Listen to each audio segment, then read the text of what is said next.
Shalom saudara, renungan kita kali ini merupakan khotbah singkat mengenai penyesalan yang membawa kebaikan.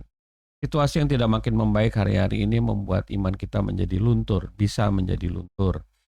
Dan hal itu kita harus waspadai agar tidak terjadi bahwasanya kita tetap ya kepada Allah Bapa apapun keadaannya.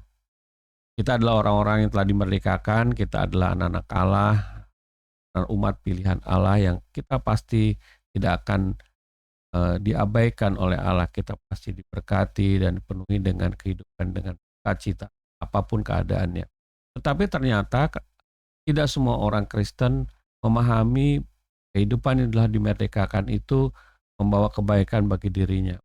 Kalau kita lihat kepada bangsa Israel yang ketika keluar dari tanah Mesir, di mana mereka seharusnya eh, membawa kehidupan yang lebih baik, Bapak Ibu sekalian menuju tanah Kanaan, ternyata mereka bersungguh.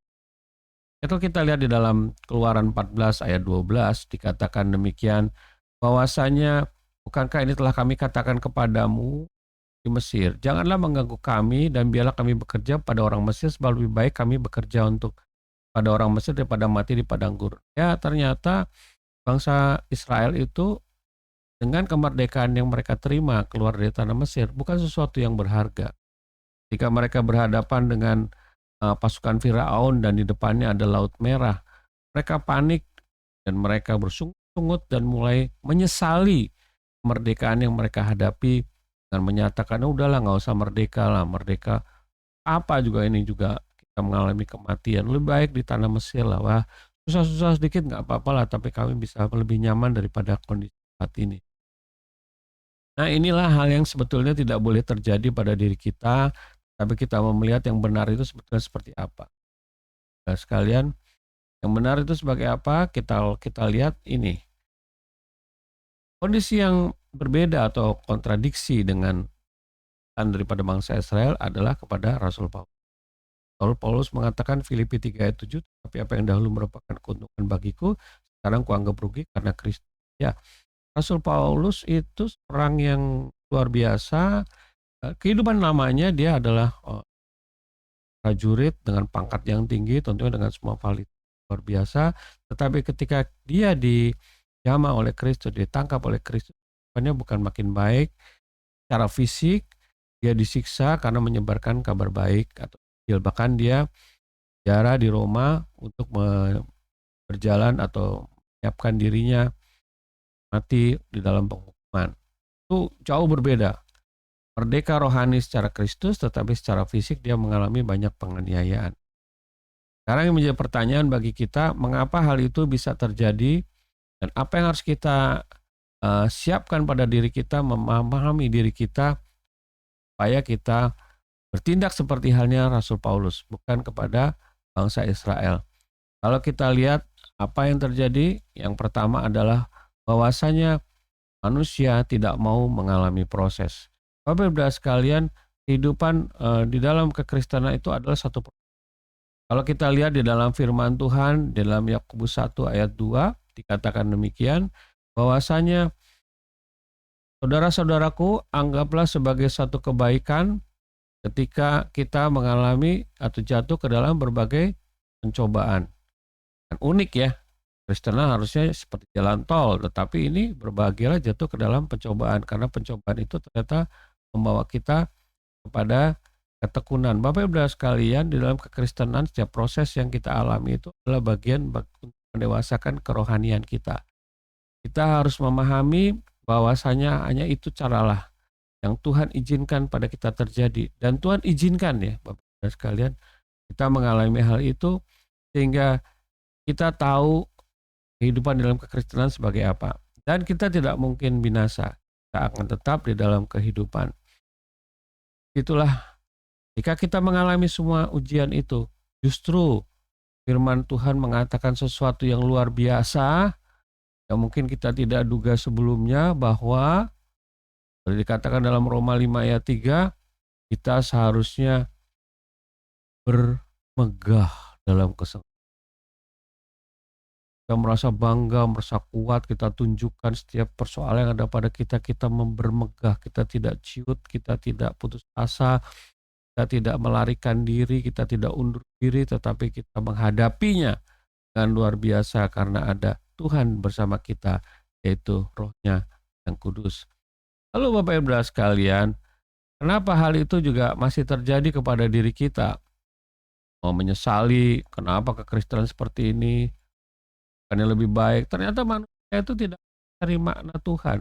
Di balik setiap rancangannya itu, apa yang terjadi di sana Bapak Ibu sekalian? Kalau kita lihat, kalau kita memahami Tuhan dengan sungguh-sungguh, maka di dalam Yeremia 29 ayat 11 dikatakan demikian, bahwasanya rancangan-rancangan yang ada padaku karena rancangan eh, kecelakaan tetapi damai sejahtera, yang membawa kebaikan bagi kita demi hari depan yang penuh harapan. Ini adalah sikapnya Tuhan kepada diri kita. Dia tahu rancangannya. Kita mengalami masalah, itu juga di dalam rancangan. Tetapi di balik itu, seperti katakan tadi, kita harus mengalami tes agar kita bertekun.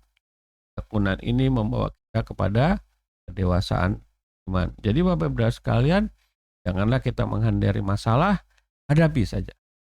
Terus di situ kita bisa menunjukkan kepada dunia ini, kita jadi umat pemenang, lebih daripada menang Bapak Ibu sekalian.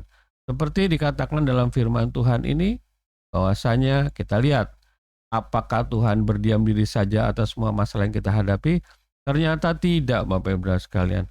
Tuhan tidak berdiam diri saja. Dikatakan dalam Roma 8 ayat 28, kita tahu sekarang bahwa Allah turut bekerja dalam segala sesuatu mendatangkan kebaikan. Jadi Tuhan sendiri mengatakan bahwasanya persoalan kita alami itu adalah suatu kebaikan. Sebab itu berbahagialah orang jatuh pada mendapatkan ujian. Disitulah Bapak Ibu sekalian, katakan di sini mendatangkan kebaikan bagi mereka yang mengasihi Dia, bagi mereka terpanggil sesuai dengan rencana Allah. Kalau kita dalam suatu masalah mencari rancangan-rancangannya Allah, apa yang terjadi di balik semua rancangan itu, dengan bertanya kepada Allah, pada Tuhan, maka di situ kita bisa kebaikan-kebaikan Tuhan di balik semua. Kemudian yang ketiga, mengapa orang selalu lebih suka dalam kehidupan yang lama? Ternyata Bapak Ibu sekalian, manusia ini sulit untuk berubah. Ya. Kalau kita lihat di dalam firman-Nya, Roma 12 ayat 2, demikian dikatakan. Firman Tuhan ini sampai menegur kita bagaimana harus cara hidup. Roma 12 ayat 1 adalah perubahan dari segi rohani, Roma 12 ayat 2 adalah pikiran. Janganlah kamu menjadi serupa dengan dunia ini, tapi berubahlah oleh pembaharuan budimu, sehingga kamu dapat membedakan manakah kehendak Allah, apa yang baik, yang berkenan kepada Allah, dan yang sempurna. Ketika kita melihat satu persoalan, kita datang kepada Tuhan, dan bertanya kepadanya, kemudian apa? Itu sisi rohaninya, kita berani datang kepada Tuhan, dan pikiran kita berubah. Jangan kita liar dengan pikiran kita sendiri. Kita harus tanya hikmat daripada Tuhan sendiri. Apa yang terjadi? Dan kita melihat dari sisi pikirannya Tuhan. Bapak Ibu sekalian, kenapa pikiran ini harus berubah Bapak Ibu? Karena pikiran itu begitu kuat. Iblis sering menggunakan pikiran kita yang berujung kepada segala sesuatu di logika. Padahal di dalam kekristenan, ya memang ada logika, tetapi didahului dengan iman pada Tuhan. Bapak Ibu sekalian, dari semua itu, kita akhirnya melihat bahwasanya ketika kita masuk dalam kehidupan yang baru, maka yang lama sudah hilang dan diri kita harus berubah, masuk pikiran kita. Kenapa? Galatia 2 ayat 20, namun aku hidup, tetapi bukan lagi aku sendiri yang hidup, melainkan Kristus yang hidup di dalam aku, dan hidupku yang kuhidupi sekarang di dalam daging adalah hidup oleh iman dalam anak Allah yang telah mengasihi aku dan menyerahkan dirinya untuk aku. Marilah kita hidup di dalam kehidupan yang baru, Bapak Ibu sekalian, bahwasanya kehidupan kita yang baru ini berbeda dari kehidupan lama. Jangan menyesali ketika kita jadi Kristen seolah-olah kehidupan lama jauh lebih baik. Tidak mungkin.